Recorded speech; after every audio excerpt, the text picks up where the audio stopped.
Kesorotan lainnya, saudara, sidang kasus narkoba dengan terdakwa Irjen Teddy Minahasa kembali digelar hari ini. Kubu terdakwa Irjen Teddy Minahasa menghadirkan saksi ahli meringankan. Agenda sidang hari ini berfokus pada pemeriksaan saksi ahli yang dihadirkan oleh kubu Teddy Minahasa, yakni psikolog forensik Reza Indragiri Amril. Menurut rencana, setelah mendengarkan keterangan saksi ahli, sidang akan dilanjutkan dengan pemeriksaan Teddy Minahasa sebagai terdakwa. Sebelumnya dalam sidang Senin lalu, ahli digital forensik dan ahli hukum pidana menilai kutipan percakapan WhatsApp yang dijadikan bukti oleh jaksa melanggar Undang-Undang ITE dan prosedur penyidikan perkara. Lebih lanjut, lebih lengkap informasi terkait kasus ini yang juga sedang bersidang di Pengadilan Negeri Jakarta Barat disampaikan jurnalis Kompas TV Tifal Solesa dari sana. Tifal, apa tujuan kubu Teddy menghadirkan ahli psikologi forensik dalam sidang kali ini? Keterangan apa saja yang menarik dan ada fakta-fakta yang mengejutkankah hari ini dari sidang? Fokusnya adalah mendalami analisis psikologi forensik sehubungan dengan percakapan antara terdakwa Teddy Minahasa dengan terdakwa kasus serupa, yakni mantan Kapolres Bukit Tinggi Sumatera Barat Dodi Prawira Negara. Keduanya kalau kita ingat dalam surat dakwaan dan beberapa kali persidangan dihadirkan ini menjadi bukti dalam kasus jual beli narkoba jenis sabu seberat 5 kg. Ini menjadi barang bukti hasil sitaan dari Polres Bukit Tinggi saat itu. Dari 5 kg tersebut pun permintaan juga disampaikan lewat percakapan WhatsApp antara kedua terdakwa ini.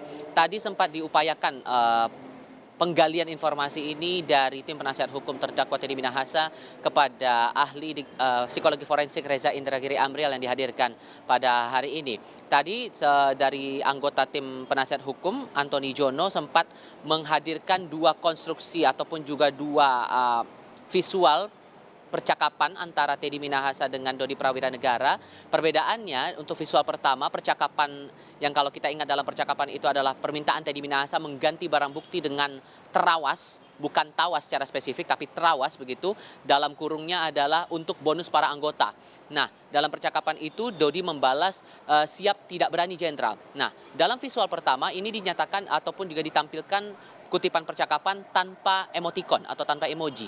Sementara pada visual kedua ini menghadirkan kutipan yang sama namun dengan tambahan emoji atau emoticon.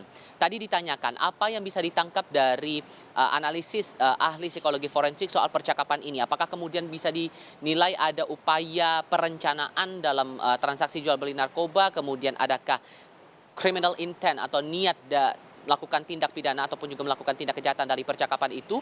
Untuk visual pertama, menurut Reza Indragiri sudah terang bahwa ada niatan untuk melakukan tindak pidana. Tapi untuk visual yang kedua dengan tambahan emoticon dalam percakapan antara kedua terdakwa ini, ia tidak bisa menilai itu. Kenapa? Karena dalam hukum atau dalam proses pidana ataupun juga proses penegakan hukum di negara kita tidak ada referensi khusus, referensi spesifik yang bisa menganalisis soal makna dari emoticon tersebut yang berhubungan langsung dengan tindak pidana.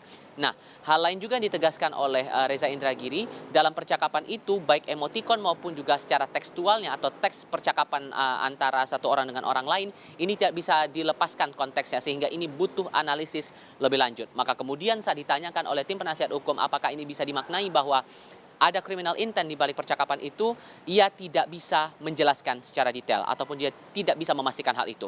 Hal lainnya juga digali oleh tim penasihat hukum ataupun juga dari proses persidangan kali ini sehubungan dengan makna perintah dari Teddy Minahasa kepada Dodi Prawira Negara. Tadi dijelaskan masalah teori superior order defense, masalah bagaimana perintah atasan itu kepada bawahan ini bisa terkonstruksi sedemikian rupa dalam skala teoretiknya begitu, dalam skala teori psikologi forensik. Dan hal lain juga yang ditekankan masalah bagaimana sesuatu itu bisa diukur tergantung dari proses dari upaya merencanakan suatu tindak kejahatan. Proses pendalaman keterangan masih terus dilakukan oleh dari tim penasihat hukum terdakwa maupun juga dari jaksa penuntut umum. Karena giliran pertama tadi sudah digali informasinya oleh Majelis Hakim di Pengadilan Negeri Jakarta Barat. Radi. Baik, terima kasih Tifal. Laporan langsung Anda dari Pengadilan Negeri Jakarta Barat.